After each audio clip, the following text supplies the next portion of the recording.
I started my educational career at the University of Nebraska at Kearney, where I graduated with a PE and teaching and coaching endorsement. I returned to my home state of Colorado and was a teacher and coach and got my principal degree, and then moved on to elementary principal and then actually a superintendent out in Colorado. My career path changed. I moved to Kearney and became an elementary principal at Windy Hills Elementary School, where I served for 11 years. During that time there, I became interested in going back into the superintendency. And in the state of Nebraska, I needed additional endorsement. So I thankfully went back to the University of Nebraska at Kearney and enrolled in their superintendent program, which led me to this position here where I'm at today.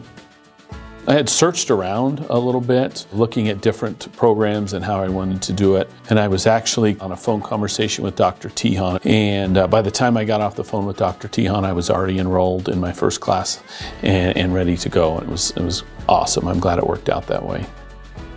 I was a superintendent before I had the classes. I was not prepared. I didn't understand I didn't even know what I didn't even know. Going through the classes, working with the professors at UNK that were practicing administrators or had practiced, had the field experience, understood exactly what we as administrators need to be able to know, or superintendents need to be able to know.